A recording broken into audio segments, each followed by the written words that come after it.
Welcome, everyone, to the Paranormal Pride. I'm your host, Denise Pridemore, and you guys all know the co-host, Ron. Hello. I hope everybody's having a great day, and I'm going to just tell you right up front, I'm having computer issues, and this might be a really short show, but we're hoping to be able to get it in. My guest tonight is Joshua Bell. He wrote a book called Mysterious Middle River, and for those of you who know me, know that I grew up in Baltimore, and this is part of Baltimore County. And I was telling him prior to the show, he couldn't hear me because I was having computer issues, as you can see, that I grew up in Hawthorne, Middle River, Deep Creek, and Dundalk. So I know those areas well enough until about 1988. So we're going to find out what Joshua has to share. So welcome Joshua Bell to the show. Hello, how are you? Thank you for having me. Oh, well, no, thank you for waiting all this out with me.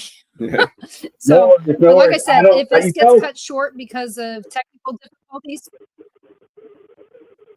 you let me know what you need from me. I can we'll reschedule if we have to. If you got to reschedule, whatever, I'm flexible. I'll do whatever you need me to do. I'm just happy to be here. Happy for the opportunity. Well, I'll tell you, I'm excited to hear about the place that I called home growing up. You know, I had lots of stories, you know, paranormal and not so much. And I'd like to hear more about where I grew up. And I'd like other people to hear about it too, because, you know, I never heard anything at all about the area being haunted until a few years ago, where Bill Bean was talking about it. And I was like, really? I lived right there. So it just makes you wonder, you know, I mean, I told people that I would see stuff all the time at Benji's Theater, you know, at the drive-in. You know, I don't know. Do you have anything about that anywhere? Driving? I was actually just recently back in that area. I wish I had known. I would have kept a better eye out when I was there. So tell me about Benji's. What did you experience at Benji's? For those who don't know, it's a huge drive-in. It's like the biggest screen in Maryland. Is this still a drive-in?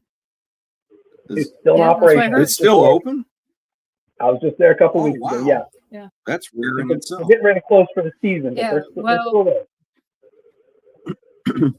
there. Yeah, nobody wants to sit in the drive-in and in the ice and snow. It doesn't work well.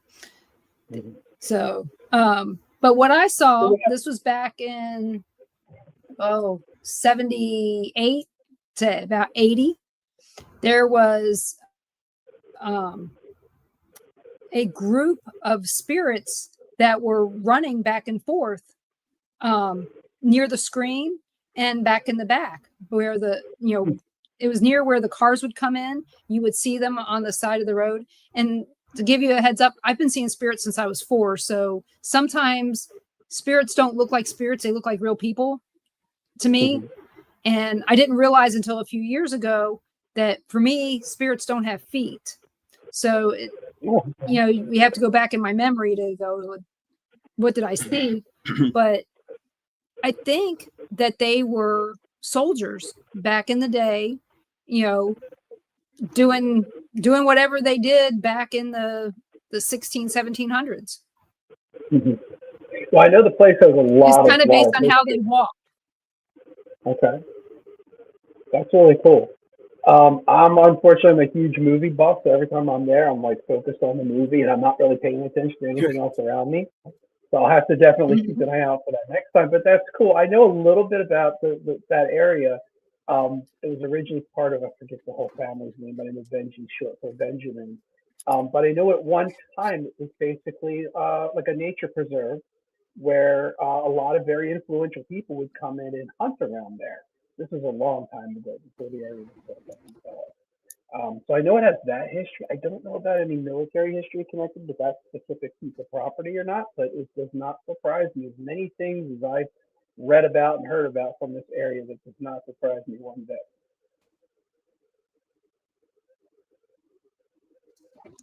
Like I said, it would have probably been maybe either Revolutionary War or 1812. Then that era of time, so there was that. Let's see. I saw stuff at the Edgar Allan Poe house downtown. Mm-hmm. That's another story that we're not going to share. Hello, Mom, and hello, Crystal. And let's see, there was the Glen L. Martin Airport. That thing is haunted as well. Mm-hmm. And my story is that I saw some men there. One didn't have an arm. I mean, it was bloody. It was a bloody stump. And but I don't remember what he was. Mm-hmm. I got in trouble for climbing over the fence. And and the police called my mom to tell her. And they weren't real happy with me, to say the least. But I went to school at Hawthorne, and so we just went down the across the creek and just went up over there. It was that close. People didn't realize how close it was. Back then. Basically Hawthorne Elementary backs up right to it. So I'll tell you something interesting about Hawthorne. So Hawthorne, as far as I know, doesn't have like a reputation for being haunted. But when I was researching the book, I came across maybe like a half a dozen little stories and anecdotes here and there where somebody was like, "Oh, I saw something at this park or that park, or this happened at my house," and it really piqued my interest. I don't know a lot about the area. I drive right past it every morning going to work. I work just down the street. But there's some interesting things going on, not just in Hawthorne. Hawthorne interests me, but in that whole general area, there's UFOs, a lot of spirits, hauntings, all kinds of cool stuff. Yeah, it's always been interesting to me, the stuff that I would see and hear back then. Because I mean, I would walk. I lived all the way in the back, in the government subsidized housing back there. So that meant that I would walk from Gershbeck's all the way back to the peninsula, and I would walk through, the parks, because it was faster to walk through the park than it was to walk on the main road. And it kept you away from people, walking in the alleys and stuff. And there was always something to see, whether it was paranormal or not. But again, back in the 70s and 80s, we didn't talk about that stuff out loud. Right. Now, if you don't mind, there's a couple of really big incidents that interest me from the 1970s from that area. Do you mind if I ask you about them? Sure. Okay. So in 1976, there was a Bigfoot sighting right behind that shopping center where Gershbeck was. Do you remember that happening? Do you remember hearing about it at all? Yeah, I do remember hearing about it. I remember some of the people who lived up behind it. Their yards were in the alleyway behind it. I remember somebody telling me something about that. But what happened? Bigfoot. Oh, okay. So, it interests me because at the time there was a whole lot of Bigfoot sightings going on the other side of Middle River, over near Harewood Park, Oliver Beach, that area. Mm-hmm. But in the middle of all that, there was this one single sighting over there behind that shopping center in Hawthorne area, which there was also a little bit earlier than that, other Bigfoot sightings down, I guess, like the Cedar Beach area, like further down that area. You familiar with that peninsula? Like down by the old little airport and all. And so I always just thought it was weird that we had this one Bigfoot sighting right in the middle of the community. Didn't seem to be connected to these other Bigfoot sightings. They were all going on like kind of further away with highways between them and stuff. But there was that one in Hawthorne. Essentially, the story is that there was a taxi driver who was taking a break. He was parked his taxi behind the shopping center there. I think he was just like having his lunch, and there was something rummaging through the garbage or whatever. And when it became aware of his presence, it supposedly picked up trash cans and actually started throwing them at him. And this was published in the newspaper later on, and it came from a police report. The police actually responded to it and were aware of it at the time. So it's kind of a cool story, but like I said, it sort of sticks out because it didn't happen in the same area that those other Bigfoot sightings were happening at the same time. it makes me wonder if it's related to anything related to Aberdeen Proving Grounds. Yeah. Because a friend of ours wrote a book about, Frank, Frank J. Bennett. Yeah. I know wrote of a book Frank. I about, don't know him personally. I have to get to know yeah, Frank. I'm a big fan of his book, though. I love his book. yeah, he's a really good guy. Well, the reason that I got his book was because one of the things he mentions in it is Gino's, and that was my favorite restaurant growing up. Because we didn't eat out a lot, so that was Gino Giant was my thing, But the Aberdeen Wild Man, what are the odds that it could be an experiment that got out? Oh, absolutely. And I live right there near where the Hereford Park stuff is going on in '76, and all those Bigfoot sightings were happening. The very first sighting there actually took place across the river, very, very close. I mean, like probably within feet of where Frank had his encounter with the Aberdeen Wild Man. It's called the Aberdeen Wild Man, and it's associated with that area, but he actually encountered it much, much closer to where I am. I mean, I can almost see the area from my front door if I was to look. There's some trees in the way and stuff. I can almost see where his encounter happened. Yeah, and I remember going out to Gunpowder State Park and seeing stuff that I couldn't explain as well. So I don't know if you've seen my book, but my personal experience that kind of started putting me down this sort of path that I'm on now, it actually started there at Gunpowder State Park. Are you familiar with that story? Or? No, I'm not. I haven't had a chance to get your book yet. We just got back from vacation and all that other stuff. So you're my first interview in probably 6 weeks. And yeah. So I'd love to hear, why you got started writing the book about. Sure. Just to give you and anyone else that's listening a little bit of background. I, up until a year ago, I was not what you might call a public figure. I never wrote a book. I was just a big nerd. I just loved this paranormal stuff, and I liked reading about it a lot. Like I mentioned, Frank's book was a big influence on me. So I grew up interested in this stuff. And then in the 1990s, I was out with some friends one night. We were just driving around like teenagers did. And so we drove to the end of this road, which goes through this state park. And people that are, not familiar with the area, it also ends at some private government land, which is part of Aberdeen Proving Grounds that you mentioned. And there's a lot of really cool history associated with that place. So, but anyway, we came to the end of the road. We're at this government area. It's blocked off. There's barbed wire fence. There's literally signs saying you can't take pictures. So we're turning the car around. I tell my friends, I was like, I got to go to the bathroom. And they start giving me a hard time, joking with me. They're like, oh, you can't get out of the car. There's going to be an axe murder in the woods. And I'm like, yeah, whatever. So I get out of the car as they're waiting for me. And just to kind of mess with them a little bit, I thought I would walk up the road a little bit. Now, this is actually a gated off road that leads into the state park, the Dundee Creek Marina area. So I go up the road a couple hundred feet or so, and then just put my stuff away from them, just kind of mess with them. And I'm going to the bathroom, taking a leak out there on the state park. And as I'm doing so, I hear footsteps.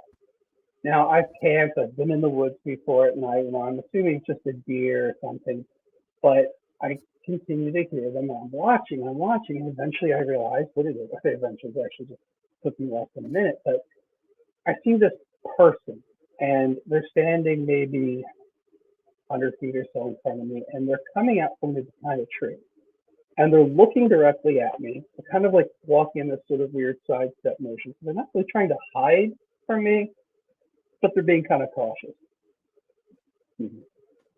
And I'm staring at them. Now, there's no light outside. There was moonlight. It was kind of a clear night. So I could see like the light on their head, and they looked bald. They didn't have any hair. But it looked like they didn't have any face either. I couldn't make out any clothes. I couldn't make out any facial features. It was this sort of tall, thin, skinny, bald, human-looking thing staring at me.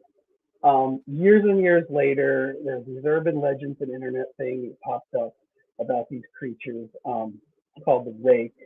And it looks similar to what these people were talking about years and years later, although that stuff was made up for the internet. But whatever it was I saw was real. To this day, I don't know if it's paranormal. It could have been crazy teenagers partying in the woods and messing with me. I don't know. But it made me feel uneasy. So as soon as I could, I ran back to the car. My friends and I, we left. We got some courage. We came back a little bit later that night. We went looking for it. We couldn't find it.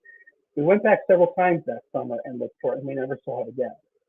And as I said, I don't know that it was necessarily anything paranormal. I don't know if it was a monster. I don't know if it was an alien, but it intrigued me. And I was already interested in this stuff. And I was always reading a lot of books. And whenever I would come across something from the Baltimore area, the Maryland area, I'd make it a point to either remember it or make a note or make a photocopy. And with time, I started finding more and more things from this general sort of Middle River area. Not all, I have things from Dundalk and Aberdeen and other areas, but a lot of it seemed to center around Middle River. And I did nothing with it. I was just, like I said, a big nerd. I read this stuff, I collected these stories, and I sat on them. And then I don't necessarily, I'm not one of these people that believe that things happen for reasons, but the last year of my life sure feels that way. My wife decided she wanted to up and move, and it was sort of unexpected. And we were supposed to move to the Terry Hall area, which is another part of Baltimore County. And in our search and in touring on we were touring houses at Perry Hall every week, and there was this one house in Middle River. She's like, "Hey, I just want to go check this out. This looks interesting, whatever." So we take her ride and see if she sees it. She falls in love with it. We decide to move to Middle River, completely unplanned. As we're in the process of buying the house, I start recognizing some of the street names in the area I live in. Right away, I start figuring, I'm like, oh, wow, I've read about these places in books. I have stories. I have notes and files about these streets that I'm now looking at right now from my front door. So I was bored, and I decided to start a Facebook page, Mysterious Middle River. And I just started sharing this stuff just for fun, just because it's stuff I'm interested in, and it's things, like I said, I've collected for a long time. And within a few days, 2 weeks of starting the page, I was asked to do a public presentation at the local museum, the Heritage Museum in Essex, down Eastern Boulevard. I didn't even really want to do it at first because, like I said, this is not my thing. I'm just a reader. I'm a collector. But I did it, and it was very, very well received. I really liked it. I had a really good time. And so since then, I just had many, many opportunities opening up to me, like being here with you tonight. I mean, this was not something I really planned or was even looking to do. But when I wrote the book, I included some of Frank Bennett's stories, and I sent it to him. And I wasn't even sure if he had read it because I didn't hear back from him for a couple of weeks. And then one day I get a message. He's like, "Here, contact my friend Denise Pry. I think she'd like to talk to you." And I'm like, okay. And things like this just keep happening. I've been invited on another show. I've been invited to speak at a UFO conference lately. Like, these opportunities and things just keep happening. I think because people are just interested in this stuff. It wasn't something that I had planned. I never planned on writing the book. It just sort of happened. Yeah. Well, the thing is a lot of people live in that area, and a lot of people have lived in that area. In fact, here's a funny story. We were looking at houses here in Milton, Florida. The first place we went to? First place we went to. The real estate agent that was at that area. Second. She said something, and I looked at my husband. I go, "She's from Baltimore." And he doesn't even ask how I know anymore. Okay. Because I don't sound like I'm from Baltimore anymore. But, I tell people that all the time. I'm from Baltimore, lived in Kansas for years. I don't sound like it anymore. I was talking to her, and I said, "Well, where in Maryland did you grow up?" And she goes, "Hawthorne." And I said, "Really?" And I said, "What elementary school did you go to?" Kind of testing her. And she goes, "Hawthorne Elementary." I said, "Me too." And I said, "A long time before you, of course." But, and then found out that she also went to Stemmers Run. Of course, it was a middle school then as opposed to a junior high when I went. But it was just so funny that I've never met anybody except for people that I grew up with that knew that school even existed. So you have that way, there are people all over this country that have stories, most likely about Essex and surrounding areas.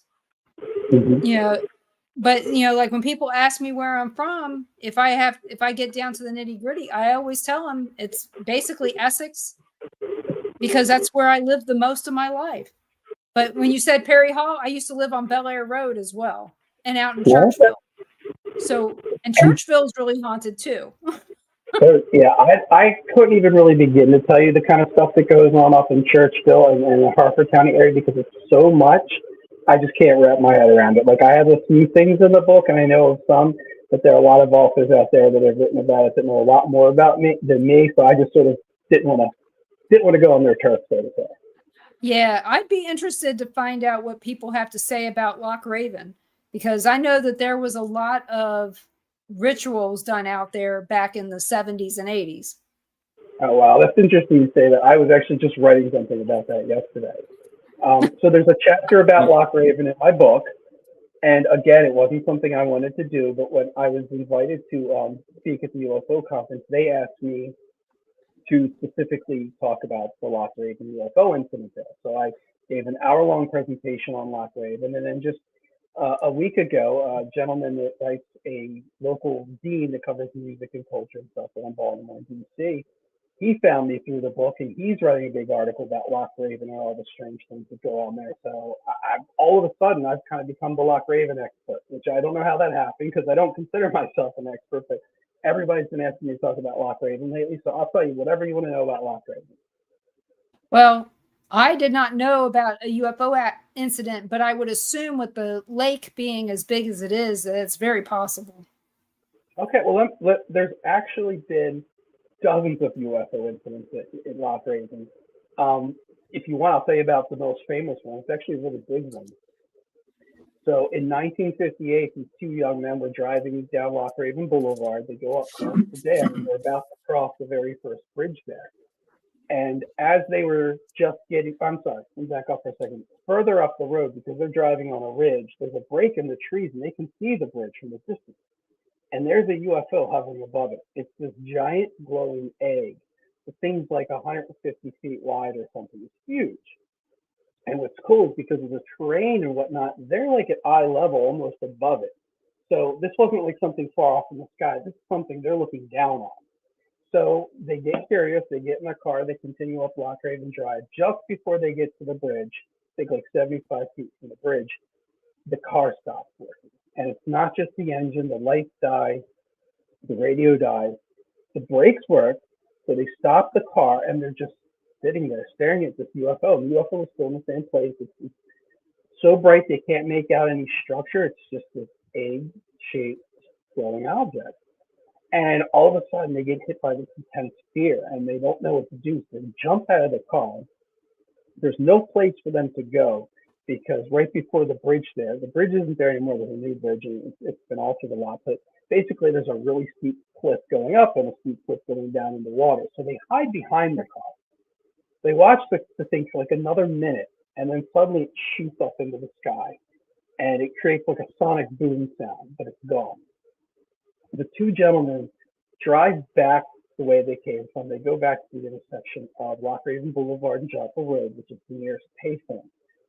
When I investigated this, one of the things I did years ago was to drive out there, stand where they stood to see if the things could happen the way they described. I even drove back to that intersection to see if it would take me around the same amount of time it took them, and it did. Everything I could tell that they described could have happened the way they described it.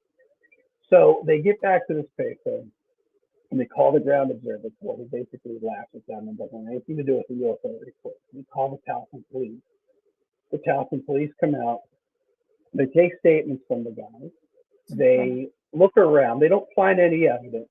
But by this time, one guy's face is kind of red, and they're worried they were exposed to radiation.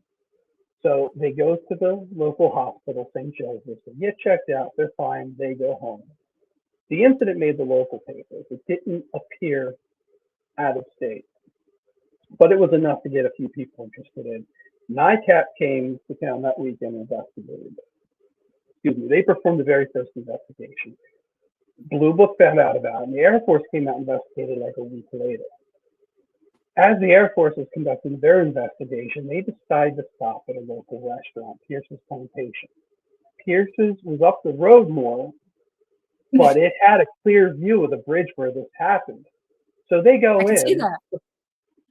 And they start asking around. Well, several people in the restaurant say, yes, the night that this happened, they heard that sonic boom sound and the thing took off. They all verified that it happened. Then they admit that 4 people in the restaurant saw an almost identical object the very next night along Loch Raven Drive. And by the time the Air Force left here, they had more questions than they came with. They had more witnesses. They literally ended their official investigation into the Loch Raven UFO by saying they believed things happened the way the witnesses described, but they couldn't explain what it was. And then the head of Project Blue Book a couple of years later retired, and he used that whole Loch Raven incident in his book as an example of an unknown, as something the officials couldn't figure out. So it's a very, very famous case. And there's some other really big ones too, but that's like the big Loch Raven case. Well, first off, you said Towson. That's where my grandma lived. My grandfather worked on Joppa Road, and my mother was dating this guy that took me and my sisters to Pierce's plantation, where I also had another paranormal experience. Oh, what happened to Pierce's? There was this lady that kept walking around looking at the tables.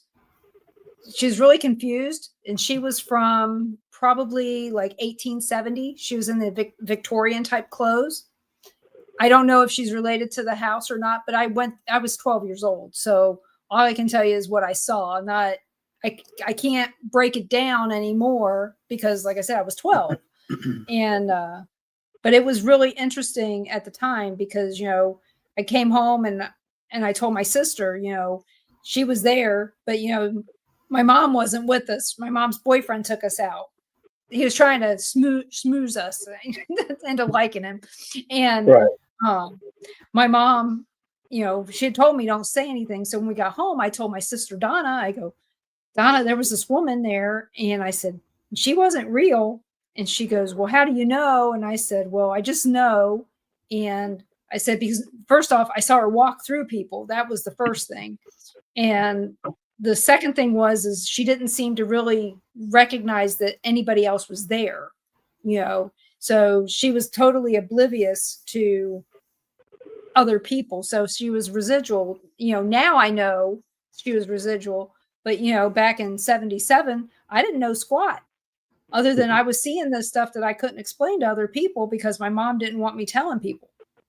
Mm-hmm. Mm-hmm. So, but yeah, I mean, I could tell you all these different places that I had stuff happen, but there's really never been anybody to really talk to about these actual locations because why would they care?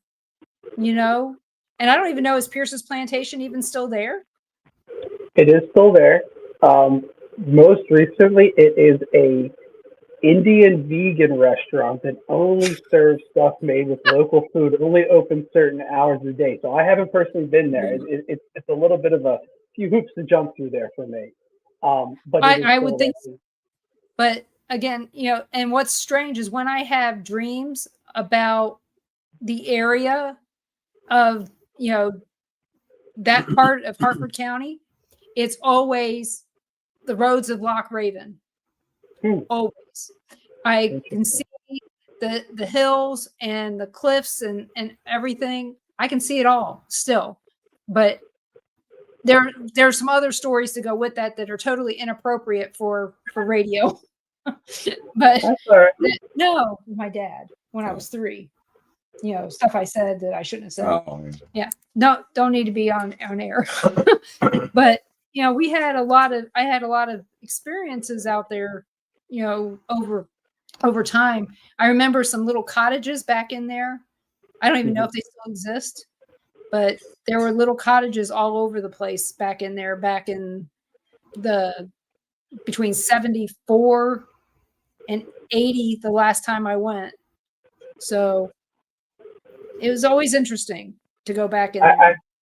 I had a personal friend. He's not around anymore, but he used to always tell me how he was back in that area, partying in the woods as everyone did back then. It was late at night, and they could see these weird, strange lights jumping up and down and kind of dancing, he said, around the valley and stuff. A lot of people have seen stuff out there.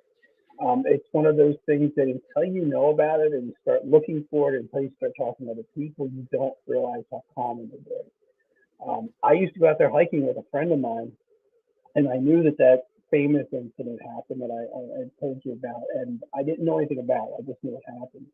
So we came home one night, and I was like, I want to know more about that UFO story. So like, I Googled UFO Loch Raven, and so I start reading the story. Two guys are driving across the bridge and see this balloon-shaped object and just appear, blah, blah, blah. And then I realized this story that I'm reading about happened in the 2000s, not 1958. And I'm like, okay, so I back click, I start reading the next story, and like, it's another one and another one. Eventually, I did find the one I was looking for. But like that night, it quickly dawned on me that there was a lot of stuff going on out there with UFOs and bridges. And then the more I looked, I just started finding ghost stories. In 1973, I believe it was, some guys were exploring a cave near the dam down there, and they came across these creatures with glowing eyes. There's been Bigfoot sightings out there. There's been ghosts. There's been all kinds of stuff. I was actually just recently reading and researching another Loch Raven encounter, which, funny enough, for a long time I dismissed because it's so similar to the other one. And then the gentleman that was doing the Loch Raven article, when I was talking to him, he's like, no, it's different. Look into it. For all these years, I've just been ignoring it. 5 years earlier, 1953, two guys taking a drive out at Loch Raven at night. They had actually gone to Towson. They picked up some girls out of Goucher College, and the girls weren't ready yet. So the girls said, come back. So they go out for a ride. They pick up the six-pack. They're heading back to Towson, and they cut down Loch Raven Boulevard. They get to the exact same bridge, and they see a UFO. Now, the thing they saw was further out in the water. It wasn't directly over the bridge, but it was the exact same bridge. And the thing they saw, they said it kind of looked like two pie pans together, your classic kind of flying saucer shape, and it had a band of ultraviolet light in the center. And they're sitting there, and the car stops working, just like the other story that happened 5 years later. The car just died. Just like before, they get scared, they jump out of the car. Now, here's the funny thing is these guys were so terrified, one of them climbed up that steep cliff and hid in the woods. The other one climbed down the steep cliff and hid in a gully down by the water. They continued to watch this thing for several more minutes before it finally took off. And so, like, it's such a similar story. It both happened in the 50s. For the longest time, I just wrote it off. But then this other guy turned me onto this interview, and somebody else pointed me towards an article. And the more I looked at it, it was not the same story. This guy was a government worker. He went to work next to the, he gets picked up by the police who came along and found him in the ditch. I'm not sure how long he was in there. I kind of personally suspect he might have had missing time. He never said that, but the police pick him up. They take him to Towson. They interview him. He goes home. He goes to work the next day. He works in Towson directly across from the police station. He's a government worker. Everybody in his office is being really strange to him and weird and won't talk to him. And eventually he figures out they know about this incident. It only happened hours earlier, but it's already gossip's already getting around. He goes to leave, and he's approached by these gentlemen in suits, and they say, we need to come up. They take him back to the Towson police station. They sit him down. He's introduced to two more men. One of them says they're from Project Blue Book. Now, at the time, he didn't know what Project Blue Book was. It didn't mean anything to him. But they ask him what happened. He tells them the story, and they say, well, we've actually already interviewed your friend, and your story matches his, blah, blah, blah. And then they look at him, and they're like, but that's not what happened. And they say, you started seeing headlights from an oncoming vehicle, and you saw this, and you saw that, and you imagined everything. And if you want to keep your government job, you're going to keep your mouth shut. Stop talking about this. And I'm like, that's such a crazy story. And it happened in the same place, same bridge, two guys. And I had that other story that I told you about earlier that happened to two guys in the 2000s. Like, there's so many weird things going on out there. There's so much patterns to it. You know, the biggest reason that the brakes still worked and nothing else did was Yeah. because they were manual brakes as opposed to power as they are now. Now that stuff might give out. Right. So. Well, the other thing too is, and I only know this because I got curious about it recently, but you know, you always hear these stories about electromagnetic pulses and UFOs disabling cars and stuff. But half the cars today have so much electronics in them and stuff. If that happened today, those cars probably wouldn't start again. Back then, once the UFOs left, they were able to turn the cars on half the time and leave, but that kind of stuff wouldn't happen today. Now, especially if you have a Tesla, you're screwed. I never thought about that. That's a good one. So, but yeah, it was the rituals that always creeped me out. Hearing about that out at Loch Raven and also out in Gunpowder always made me go, I don't want to go out there at night. I mean, yeah, I was a teenager and stuff, but I mean, honestly, I left the area by the time that I was almost 16, and I didn't come back until I was over 18. So during the times that I would have been out exploring, I was not there to do it. So, but I would have still been creeped out with the fact that there may have been somebody doing a ritual in the forest. Yeah, so I'm actually writing an article about Loch Raven. It's basically just based on the presentation I gave, and that's one of the things I was curious about was exploring, and I was doing this yesterday. When I went out there in the early 2000s, I did find a little bit of evidence that there might have been some sort of rituals or something going on out there, and I wrote down. I don't know that it necessarily could be influenced by the stuff, but sometimes when weird things happen and there's UFO sightings that attract strange people who bring strange things into the area. But regardless, I think there could be other connections to that. So I would love to hear what you had heard back then, if you can remember that, because I've never heard anyone else actually bring this up before. And here I am writing about it, and then you start talking about it tonight. So please share with me. Tell me what you know. Well, again, things happen for a reason. But what I found out there was we were walking through the woods, me, my sister, and some friends. We were out there camping. And my grandparents always took us camping somewhere. And so we went out there, and out in the woods, we found spray painted on the ground some markings. I don't know exactly what they were, but one did look like what I now know to be a pentacle, and it was red, and there was some weird words with it that I don't remember. And then there were also a bunch of candles. They were already burnt up, but they were just discarded. And I remember there being something that looked like blood off to the side and in the middle of this pentacle. And that's all I remember. I don't remember anything else. I just knew that it didn't seem right. And I was like, we need to go. And that was all that it was. So I didn't know if it was, demon worshiping, witches, what, I didn't know. I mean, I could only guess back then. Do you happen to remember what area it was in? It was about a half a mile back from one of the playgrounds. There was a campground back in there, and there was a playground near that campground, and it was about a half a mile in from there, in deep woods. Are we talking about Gunpowder or Loch Raven? Because I know you mentioned both. Loch Raven. Okay. Interesting. Gunpowder was different. There was no paint, but there was a lot of candles and a lot of bones. And I didn't know if it may have been hobos, because it wasn't that far from, I mean, you don't even hear the word hobo anymore. But back then there were a lot of people riding the trains, getting off at Chase and everywhere else and just walking back. They go down Ebenezer Road and head on back down towards there. And I knew that they would take these shortcuts through the woods to get to places. So I didn't know if the candles were related to something else, but it just never felt right. Right. And again, like they say, your gut always knows before your brain knows, your gut knows. So sure. It was, I got to get out of here. I think I was about 14 years old.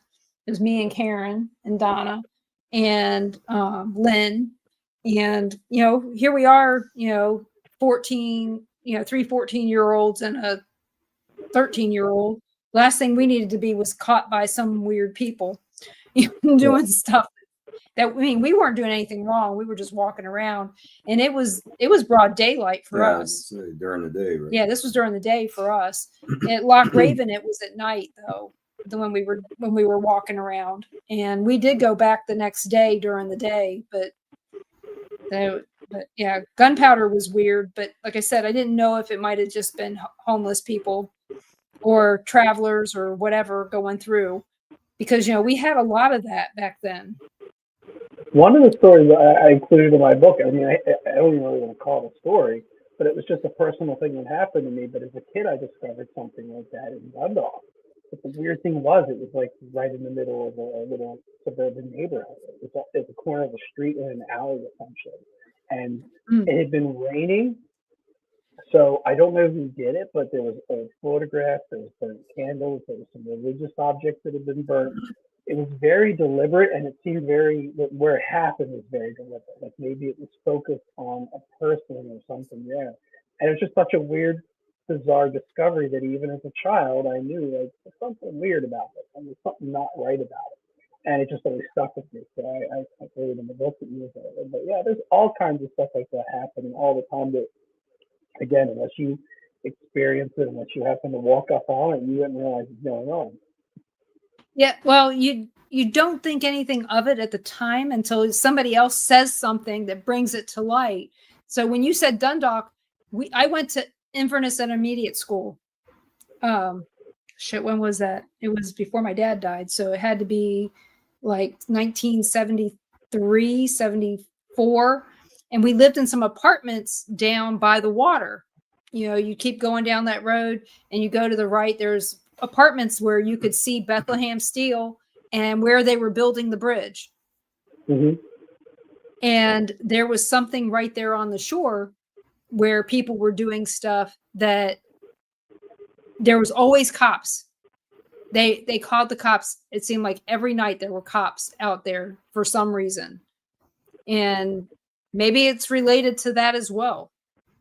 Yeah, I mean, a lot of people talk about, there was a famous incident in the 80s rendition in England UFO where a UFO had come supposedly several nights at a military base where nuclear weapons were stored. And it's a big story. They call it the British Roswell. And everybody that's ever been at that base says that little town where this happened was like the center of witchcraft. It had such a reputation for that kind of stuff. And these U.S. airmen that were out there, security guards watching this, like they would regularly see people in robes out there night after night performing some sort of occult rituals.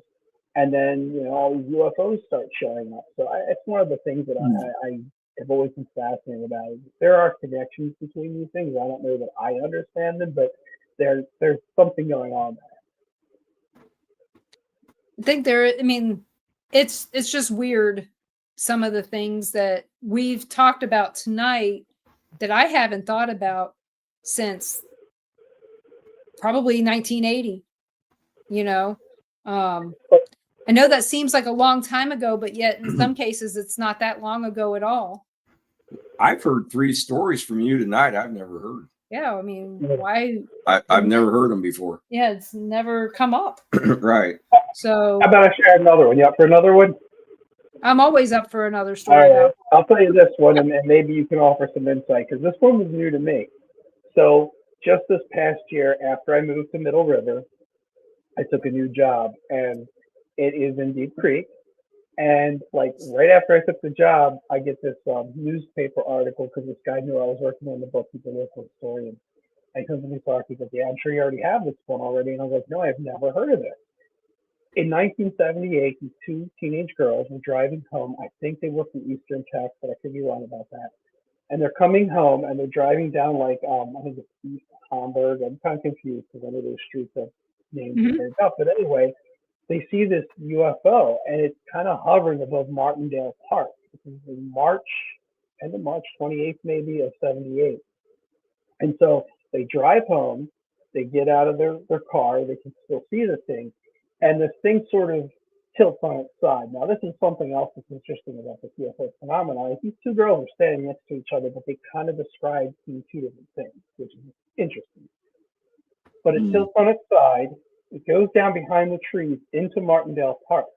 And then the lights go out, and they assume it landed, and the girls get frightened, so they run in the girl's house. The girl's mother and sister come out. They see the thing flies up and take off.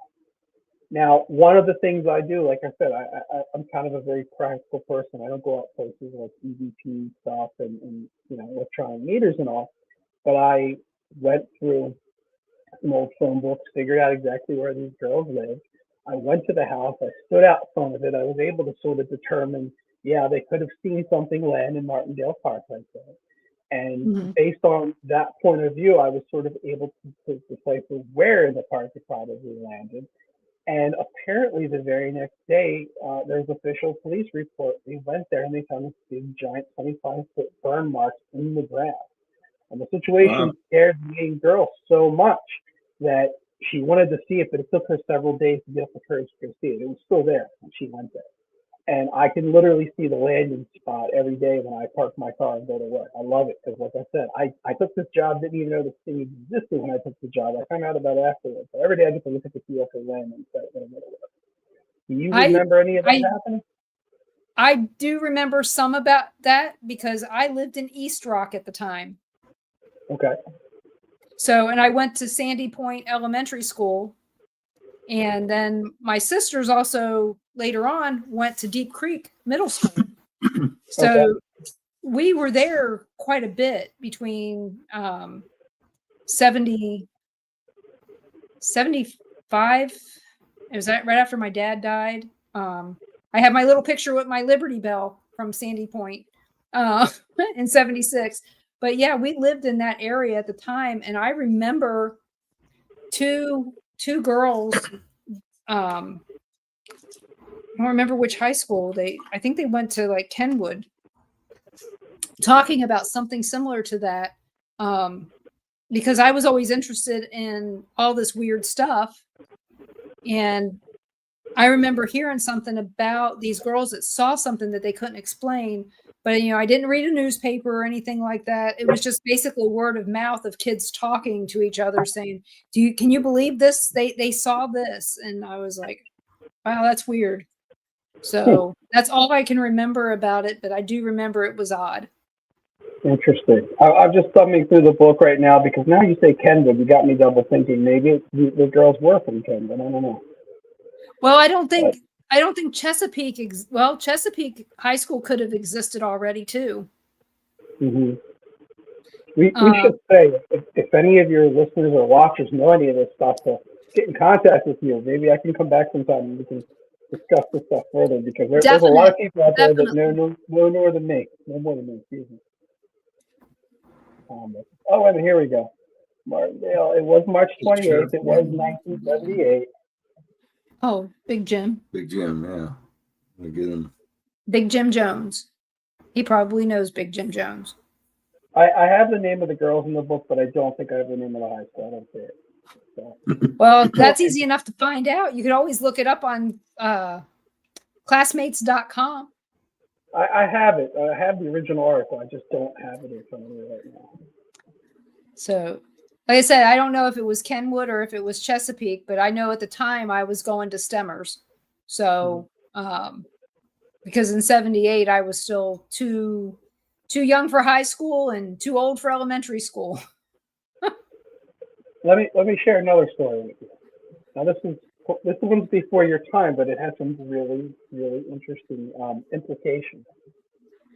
So, in August of 1968, a girl is hanging out around the water down near the Martin plant. So I'm assuming it's like the Boys Quarters Hospital area. I don't know exactly where. And she and her friends see this glowing round object, self-illuminated. They can actually see the light from it reflecting into the water. It's silent, not making any noise, big, it's round, it's glowing. And suddenly it takes straight off. It's gone, up into the air. Now, it's definitely not a balloon. I've actually looked into like the historic weather reports from the area, and it was quite windy that day, and all the wind was blowing inland. So if there's a balloon just hanging out there in the water, it would have blown inland very, very quickly. The thing happened again the very next night. I don't know if she was there, but multiple people saw this thing 2 nights in a row. so the girl's mother sent in an official report to the Air Force, and they were very interested in knowing more about this. This happened, I think, on the 17th and 18th of '58. And so the Air Force had been calling and leaving messages trying to get the mother of this girl who filled out this report to call them back, and she wasn't calling them. 8 weeks later is when that famous Loch Raven event happened that I told you about, when the two guys saw a round glowing object and it left straight up in the air. And then it came back and people saw it the same night. And I think that's one of the reasons that the Air Force responded and took Loch Raven so seriously and came out here, is because they were already investigating a Middle River case, an identical object that came back 2 nights, seen by multiple people, only 8 weeks earlier. And they kept the file on that investigation open for 2 more months after the Loch Raven incident. So I think that's interesting. They're like 10 miles apart, maybe. It makes me wonder, though, again, going back to Aberdeen Proving Grounds, if it's something that they were testing, or even something that they were testing from Boeing, well, Glen L. Martin Airport. If people don't know, they built planes there, you know, and it was high security area. One of my mom's boyfriends at one time worked there. So, you know, and of course they always had somebody, one of the engineers would come and talk to us at school and things like that. But it just makes you wonder if it's related to either one of those, since the Air Force was so interested, as well as law enforcement and other people. It just makes you wonder. I definitely think it could be related. But the thing I always come back to is, well, if they had something like that in 1958, we should have known about it by now. You know, it could be something they were working on, but I don't know. It could have also been something that they got from, you know, World War II, from Germany, that the stuff that they brought over from, you know, because, you know, they brought stuff to Aberdeen, they brought stuff to, you know, up to Ohio, out to Area 51.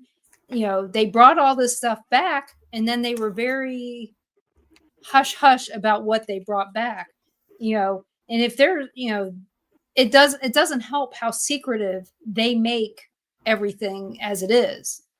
But they still would have told people, you didn't see what you saw, you know, things like that. And just from living in the area and knowing that, hey, if your boat accidentally went across this one place in the water, you were being escorted out with guns if you're not being arrested or shot. You know, even today, there's areas you can't stop your boat, you can't touch land, you can't get out of your boat. Like, you take that kind of stuff for granted when you live around here. But another thing. I mean, just getting around Aberdeen Proving Grounds, you know, just around it, you know, you can't drive through it.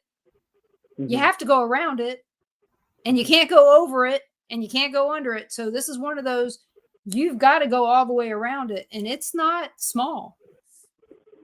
In the whole story of the Harewood Park Bigfoot monster, basically Middle River, out of nowhere there was a Bigfoot. People started seeing it everywhere. It was a huge, huge story at the time, and then it just disappeared and it went away. And I actually have it on good account from somebody that knew somebody, that this guy admitted later, years later, that he was hoaxing the whole thing, but they didn't believe him. He told these people, hey, back in the 70s, I put in this costume, we went out on Pulaski Highway, middle of the road, and I've been out in the woods and all this stuff. And he just told these people, and they were like, yeah, whatever. And then when they got to know me and hear what I had to say, they're like, everything about that story matches up with what this guy said 20 years ago. Even to the fact that it was on TV and stuff like that. But what's interesting is the guy that was out there hoaxing, dressing up as Bigfoot, says that people were seeing things out there that were not him. There was something else going on in the woods out there. It was not all him. Was it? Let's think about this. So I remember seeing the Gimlin film on the NBC nightly news in Paterson, New Jersey, one night, black and white, and I was teasing with my dad, and I said, you know, that's an alien, that came with a UFO. I didn't know what an alien was at the time. I said, but it came from outer space. And of course, I'm 7. I don't know anything. I'm just thinking it's weird. But the thing is it's still right around the same time that all these people started saying that they were seeing this thing. Could it possibly be mass hysteria? Or their minds actually making them see this? Were all these people sober? Let's be honest. Oh, it was the 70s. People drank a lot. I am very open-minded. I don't believe there's like simple explanations for all this stuff, like with that Bigfoot study. A lot of the stuff is hoax. A lot of it's misidentification. A lot of it's mental illness. A lot of it's, misidentification. Some of it that was really strange. The reason I bring up that whole Bigfoot thing is because the reason I brought up the Bigfoot thing is because kind of after it happened, after it all died down, one of the guys who sort of came out and started talking about it in the months following that, he lived across the water over actually very, very close to where Frank had his hairy monster encounter. And he and his family and even some of the neighbors testified like, hey, we've seen this thing. It comes out of this area and swam up here and went in this direction, and this person saw it. And because I'm a nerd, I got out phone books, I got out old maps, and I looked, and I'm like, yep, that's what those people describes exactly how it could have went following that path. The guy that said all this later claimed that he had seen these things on and off for the whole next decade. And he and his father believed they were actually experiments, and they were coming from those Aberdeen Proving Ground islands that you brought up, the ones you're not allowed to go on. He claims that that's where it came from, and he says he's seen other weird mutations and stuff out there. It wouldn't surprise me in the least, and you think about all the stuff now that's, I'd be surprised that the guy that's cleaning up Back River doesn't find shit that he's like, where in the hell did this come from? What in the hell is this? He's talked about UFOs and stuff too. If you ever watch it, he knows a lot of stuff. It's just interesting because my grandparents had a boat back off of Back River Neck Road, and of course Chesapeake High School was back off of Turkey Point, off Back River Neck Road, and I just remember going out there and seeing that this guy is cleaning it all up. It's amazing. And of course, in Hawthorne, the little park, you're going down Hawthorne Road, and it's in the back. You can see it from the elementary school. There was a pier there.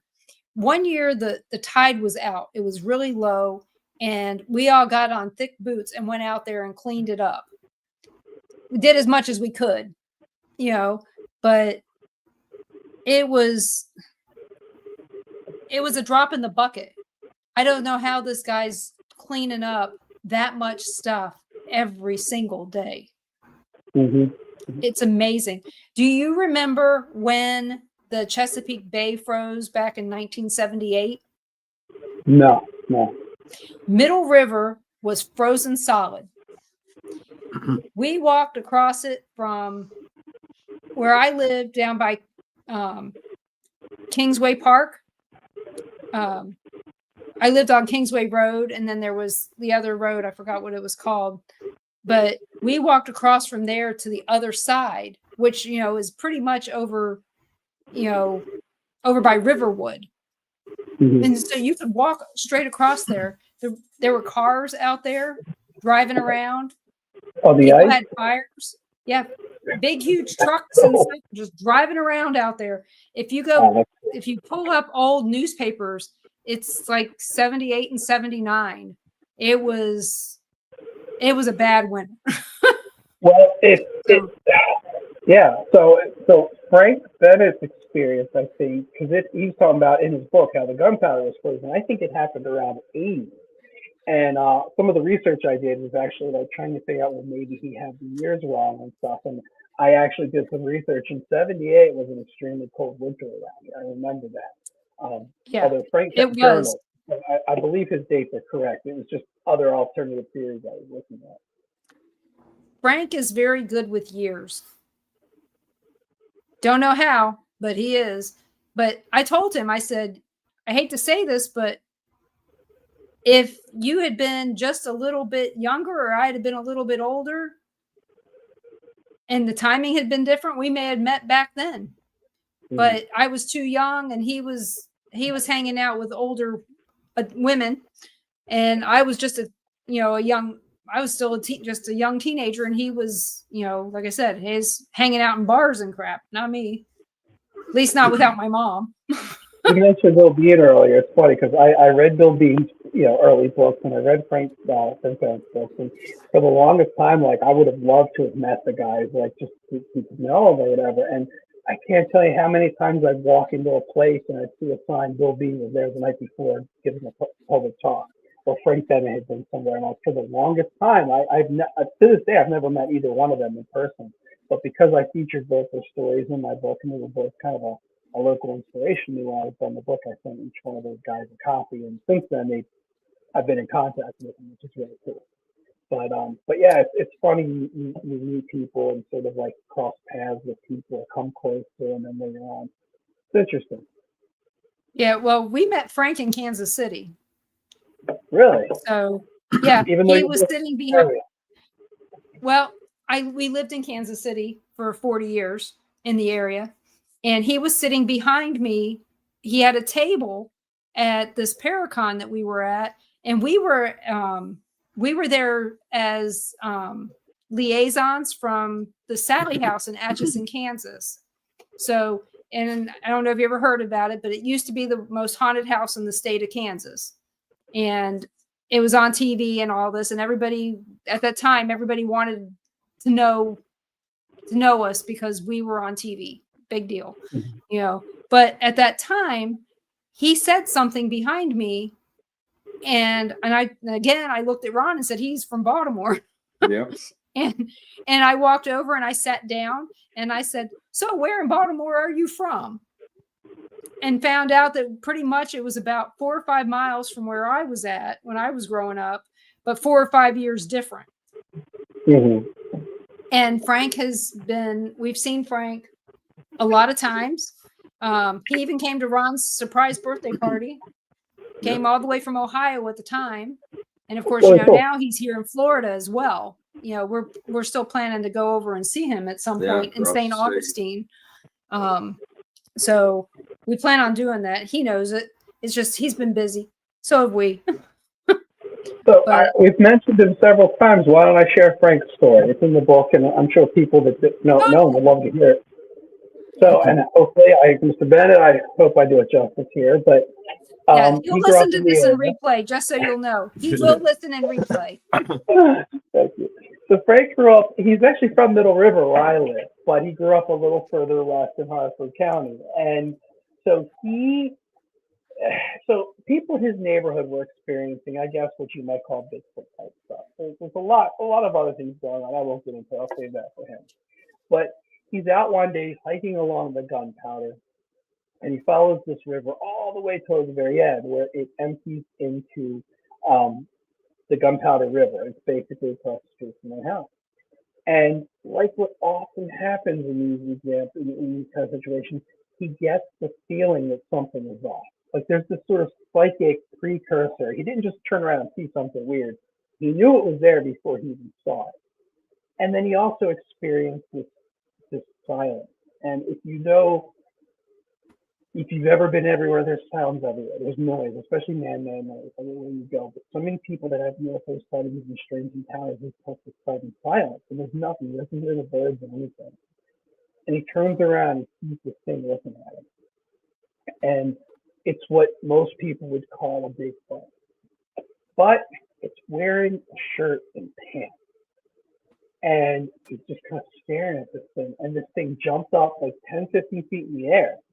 And it's screaming and yelling and making all this noise and everything. It scares the bejesus out of him. Eventually, it kind of sort of goes away and things return to normal. And he's calm enough and brave enough to turn his back and sort of head back home.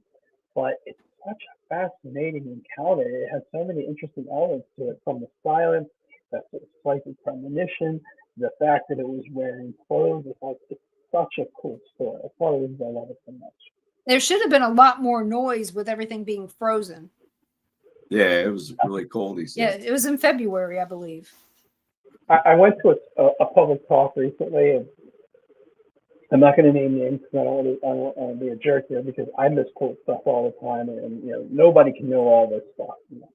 But the person speaking brought Frank's encounter, and they were describing it, and they had pictures to go on and everything.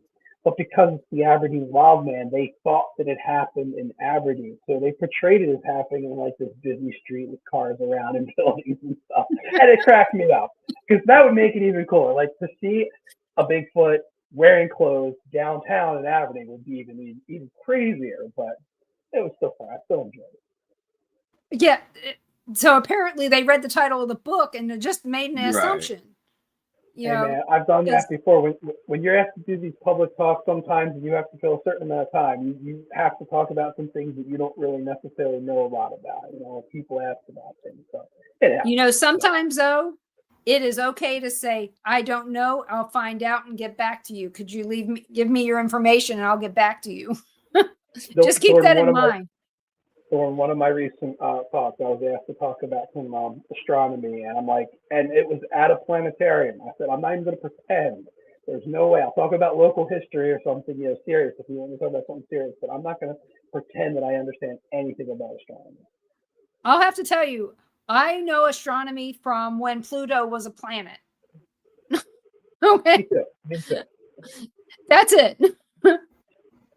So I couldn't talk to you about anything other than, ooh, that's pretty.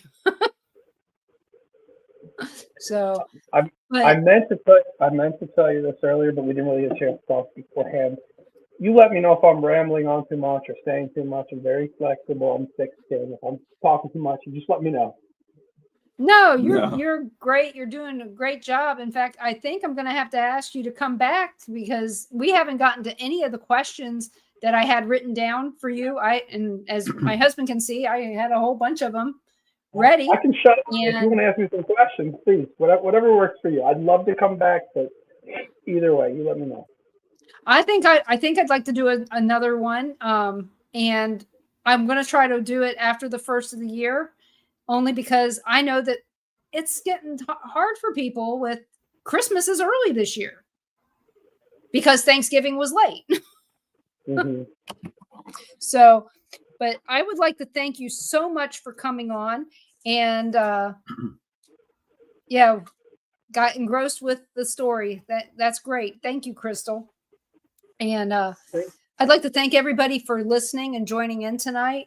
And Lisa, I did see that you're here. And Dolores, thank you so much for coming. I assume that you know the author. Yeah. That's my mom. My mom. And Susan and Mike, Tom, click the bell on YouTube. You know how to do that. Hopefully you'll start getting your notifications. Check your email address. Make sure that it's right. And thank you guys all for listening tonight. I hope everybody had a wonderful Thanksgiving. And those of you that are in the middle of the snow, please be careful because I know at least, well, Crystal's in Denver. They're not getting much snow. They just got dusting. But everybody else, be careful out there and know that we give a crap. We're worried about you guys. But I would like to thank you so much, Joshua, for coming on. And I will contact you and make sure that we get you a date in January to talk again. So thank you guys. Have a great night. And please make sure that you guys are checking us out on all the places where you've caught us tonight, YouTube and Temple of Phoenix Rising Entertainment, Things Network, which Ron and I are a member of Things of Florida, the Bill of Rights Network, as well as the Denise Pridemore LinkedIn and the Paranormal Pride YouTube and Facebook pages. And you can also catch us in replay on Dark Realm TV. Check it out. It's an app that you can get. It's $4.99 a month, $49 a year, and you get great things like original video casts like this, as well as original movies and other things. So check those out. And if you guys have any questions, please let me know, and I will make sure that I ask them the next time I have on Joshua. And so you guys all have a great night and see you soon. All right. Good night.